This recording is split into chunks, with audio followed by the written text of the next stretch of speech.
नमस्ते बच्चों, कैसे हो आप लोग। उम्मीद है बहुत अच्छे से हो और मुझे सब्सक्राइब और लाइक भी कर रहे हो। लाइक करना, सब्सक्राइब करना दोनों ही ज़रूरी है। ठीक है बेटा, आज हम करेंगे पत्र लेखन व्याकरण। आपको पता है लिखित अभिव्यक्ति हमारा चल रहा है पाठ, हम लोग लिखित अभिव्यक्ति कर रहे हैं। तो इसमें क्या है, आज मैं ले रही हूँ पत्र। ठीक है बेटा, पत्र क्या होता है।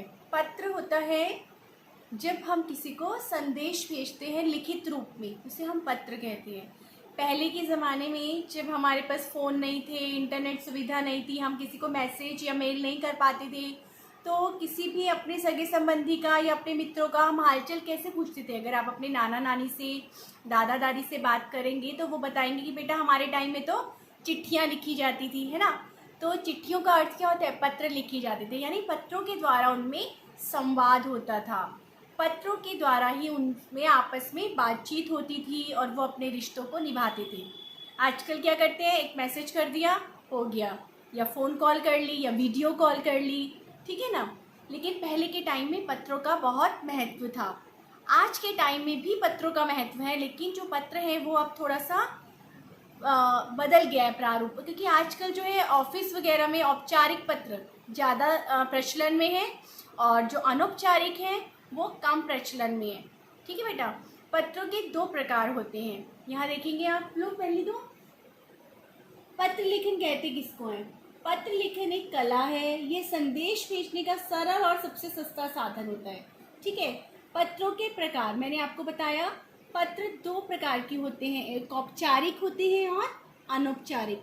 औपचारिक पत्र वो होते हैं बेटा जिसमें हम औपचारिकताएं निभाते हैं, यानी कि बहुत सारी फॉर्मेलिटीज़ होती हैं। ये कार्यालयों में अधिकारियों को, या कोई प्रकाशक है किताबों के, कोई संपादक हैं या प्रधानाचार्य जी हैं हमारे स्कूल के, तो हम उनको औपचारिक पत्र लिखते हैं। अब ये वाला पत्र जो है प्रधानाचार्य जी को आप लोग लिखते ही हैं ना अपनी लीव एप्लीकेशन में, जब छुट्टी के लिए आप पत्र लिखते हैं तो आप लोगों को ये लिखना तो सभी बच्चों को आता होगा, क्योंकि छुट्टी के लिए तो सभी लोग प्रधानाचार्य जी को पत्र लिखते हैं। तो ये औपचारिक होते हैं बेटा। कार्यालयों में भी लिखे जाते हैं, किसी कार्यालय में हमें कोई अपना काम करवाना है तो वहाँ हम अपने पत्र लिखते हैं। अधिकारियों से कोई हमें काम निकलवाना है, कोई शिकायत करनी है किसी बड़े अधिकारी को, तो वहाँ पर भी औपचारिक पत्र लिखे जाते हैं। ठीक है बेटा, प्रकाशक हैं, किसी बुक वाले पब्लिशर को हमें कोई पुस्तक मंगवानी है तो पुस्तक मंगवाने के लिए भी हम जब लिखते हैं तो वो भी औपचारिक पत्र में आते हैं।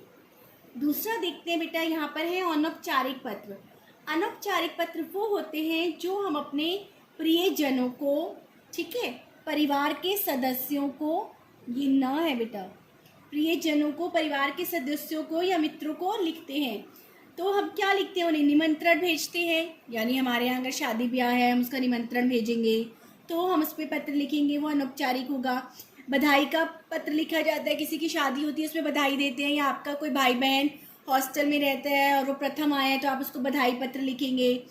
कोई शुभकामना आपने देनी होती है किसी को, उससे पहले, एग्ज़ाम से पहले, है ना, परीक्षा से पहले शुभकामनाएं देते हैं, या किसी और चीज़ के लिए जब हम शुभकामनाएं देती हैं तो संवेदना पत्र होता है। जैसे कि किसी के घर में भी कोई अप्रिय घटना घटती है तो हम उसमें संवेदना जताते हैं पत्रों के द्वारा।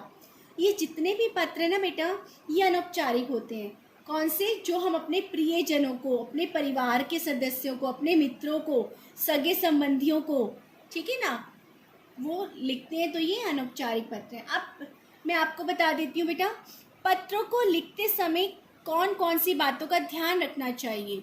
ठीक है, पत्रों को लिखते समय बेटा सबसे बड़ी बात कि पत्र जो होते हैं ना संक्षिप्त होने चाहिए। बहुत लंबा नहीं है कि आप 4 पेज का, 5 पेज का अपनी सारी बातें लिखते रहो।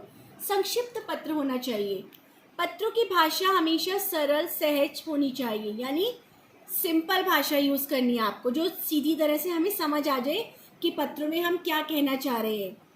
इसके बाद है लिखाई आपकी स्पष्ट व अच्छी होनी चाहिए, साफ सुथरे शब्द होने चाहिए, कटिंग वटिंग ज़्यादा नहीं होनी चाहिए। ठीक है, इसके बाद आता है एक पॉइंट हमारा, पत्रों में लगभग 3 अनुच्छेद होने चाहिए, यानी सबसे पहले आप क्या बताना चाहते हैं पत्रों में, फिर उसके आगे की बात, फिर तो 3 अनुच्छेद में हमें पत्रों को, अभिवादन जिसे हम कहते हैं, फिर हम उसमें विषय लिखते हैं अपना, उसके बाद हम समापन करते हैं तो वहाँ पर हमें 3 अनुच्छेदों में पत्रों को समाप्त करना चाहिए।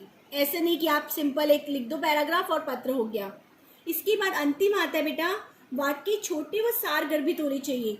यानी पत्रों में जो भी आप वाक्य लिखेंगे वो छोटे छोटे हों, ज़्यादा बड़े बड़े ना हो और सार गर्भित हो, यानी उसमें छोटे और कम शब्दों में, ठीक है, कम शब्दों में छोटे वाक्यों में आपकी ज़्यादा से ज़्यादा बातों को समाहित करना होता है।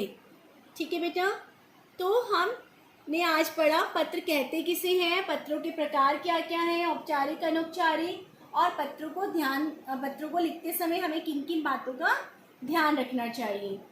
ठीक है, इसके अलावा जो है पत्रों का प्रारूप होता है, यानी पत्र किस तरह से फॉर्मेट में लिखे जाते हैं, वो हम अगले वीडियो में बताएंगे। नमस्ते।